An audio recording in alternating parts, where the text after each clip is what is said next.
सबको नमस्कार।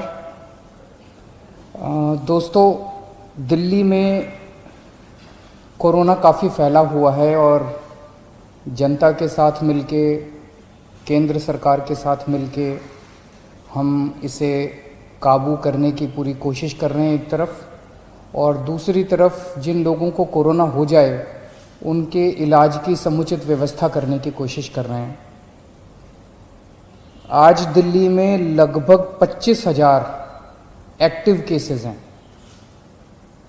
33,000 लोग ठीक होके अपने अपने घर जा चुके हैं। 25,000 लोग ऐसे हैं जिनको अभी भी कोरोना है। अस्पतालों में इस टाइम 6,000 के करीब लोग हैं और 12,000 के करीब लोगों का उनके घर के अंदर इलाज चल रहा है। आज जैसा मैंने बताया, दिल्ली में 25,000 एक्टिव केस हैं। आज से ठीक एक हफ्ता पहले दिल्ली में 24,000 एक्टिव केस थे। एक हफ्ते के अंदर केवल 1,000 एक्टिव केस बढ़े। इसका मतलब लगभग जितने लोग बीमार ठीक हो रहे हैं उतने ही लोग बीमार हो रहे हैं। एक तरह से फिलहाल ऐसा लगता है कि थोड़ा सा स्टेबलाइज हो रहा है। पिछले दिनों में हमने टेस्टिंग बहुत बड़े स्तर पे टेस्टिंग 3 गुना कर दी है। 3 गुना से भी ज़्यादा हमने टेस्टिंग कर दी है। बीच में लोगों को अपना टेस्ट कराने में दिक्कत आ रही थी। मैं समझता हूं कि अब आपको टेस्ट कराने में दिक्कत नहीं आ रही होगी। पहले लगभग 5,000 टेस्ट डेली किए जाते थे, अब डेली 18,000 के करीब टेस्ट डेली हो रहे हैं। बीच में कुछ लैब्स ने गड़बड़ी करने की कोशिश की थी। उन लैब्स के खिलाफ हमने एक्शन लिया, क्योंकि गलत काम तो किसी को नहीं करने दिया जा सकता। कुछ लैब्स ऐसी थी जो कि नेगेटिव होने के बावजूद भी पॉजिटिव दिखा रही थी जब उनकी चेकिंग की गई। तो अब सारी लैब्स को सख्ती के साथ कहा गया है कि सही काम करना है और पूरी कैपेसिटी के ऊपर काम करना है, खूब टेस्ट करने हैं। केंद्र सरकार की मदद से दिल्ली में एंटीजन टेस्ट भी शुरू किए गए हैं। एंटीजन टेस्ट रैपिड टेस्ट होता है, 15 मिनट में, आधे घंटे में पता चल जाता है। तो इस टाइम दिल्ली के अंदर लगभग 18,000 टेस्ट डेली हो रहे हैं। मैं समझता हूं कि अब आपको अपनी टेस्टिंग कराने में कोई दिक्कत नहीं आएगी।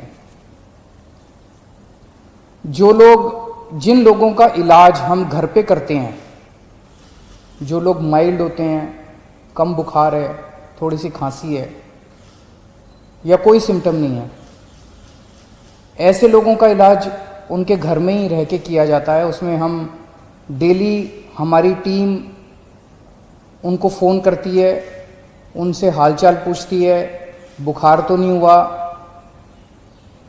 और उनको एडवाइस देती है कि क्या क्या करना है। अब हम इसमें कोरोना में हमने देखा कि एक ही चीज़ की समस्या सबसे ज़्यादा होती है कि मरीज का ऑक्सीजन लेवल गिर जाता है। मरीज को सांस लेने में तकलीफ होती है, मरीज को ब्रेथलेसनेस होती है और मरीज को तुरंत ऑक्सीजन देने की ज़रूरत पड़ती है। अगर मरीजों को सही टाइम पे तुरंत ऑक्सीजन मिल जाए तो कई मरीजों को बचाया जा सकता है। तो इसके लिए अब हमने क्या किया है कि जितने अब होम क्वारंटाइन के केसेस होंगे, होम आइसोलेशन के, दिल्ली सरकार हर होम आइसोलेशन वाले केस को एक ऑक्सी पल्स मीटर देगी। आप उस पल्स मीटर को अपने घर रखिए, जब आप ठीक हो जाएं सरकार को वापस कर दीजिए 10 दिन के बाद।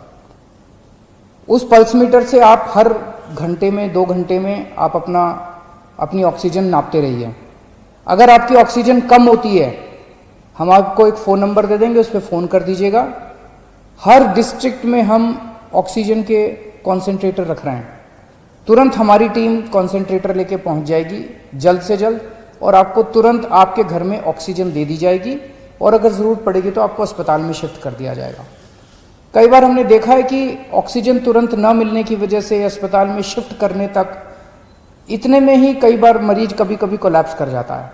तो इसीलिए हर डिस्ट्रिक्ट के लेवल पे हम लोग ऑक्सीजन के कॉन्सेंट्रेटर रख रहे हैं, और अगर आपको ज़रूरत पड़ेगी तो कॉन्सेंट्रेटर पहले तुरंत आपके घर पहुंचा दिया जाएगा, ताकि आपको समय पे ऑक्सीजन मिल सके और आपको कंट्रोल किया जा सके। फिर आपको अस्पताल ले जाएंगे और अस्पताल में आपका इलाज किया जाएगा। 12 जून को दिल्ली के सारे अस्पतालों में मिला के 5300 बेड्स भरे हुए थे। आज की डेट में 6200 बेड भरे हुए हैं। तो लगभग 10 दिन में केवल 900 बेड भरे। इन 10 दिनों में 23,000 नए मरीज आए। 23,000 नए मरीजों में से केवल 900 बेड्स की ज़रूरत पड़ी, एक्स्ट्रा बेड्स की ज़रूरत पड़ी। इसके दो मायने हैं।